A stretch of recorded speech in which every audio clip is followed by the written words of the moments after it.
Mankind rejects Yahweh's story in Genesis 3. Let's practice drawing the storyteller's sketches together.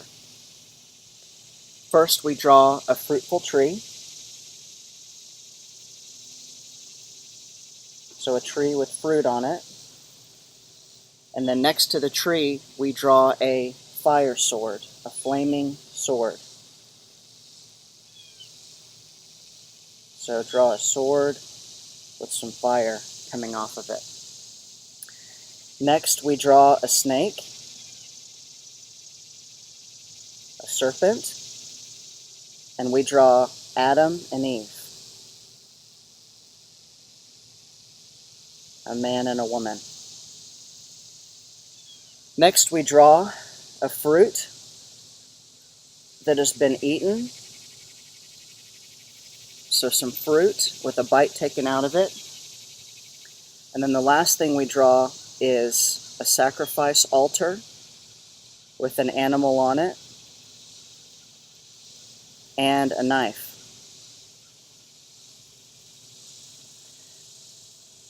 The fruitful tree illustrates the tree of the knowledge of good and evil that God had told Adam and Eve. There's only one thing you cannot do, and that is eat of this tree of the knowledge of good and evil. It also illustrates the tree of life that kept Adam and Eve alive, and that after they were tempted, God placed a cherubim warrior angel and a flaming sword of fire to keep Adam and Eve away from the tree of life.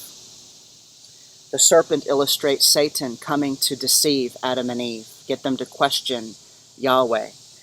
Adam and Eve next to the serpent illustrates them listening to Satan and choosing to do what he said instead of obey God. The fruit illustrates what Satan offered Adam and Eve, to disobey the command of God, not to eat of the tree of the knowledge of good and evil.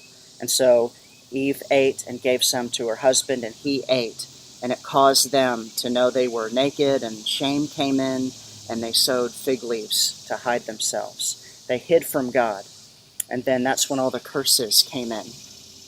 The last sketch is the animal on the sacrifice altar and the knife. It says Yahweh made animal skins for Adam and Eve to clothe them before he sent them out of the garden. And this is the first time we see blood sacrifice in the Bible as a payment for our sin debt, as a prophecy of that Genesis 3:15 promise that one day a seed of Eve would crush the serpent's head, and that would be the perfect blood sacrifice of Jesus for the sin of the world. Let's keep making disciples in every nation until there is no place left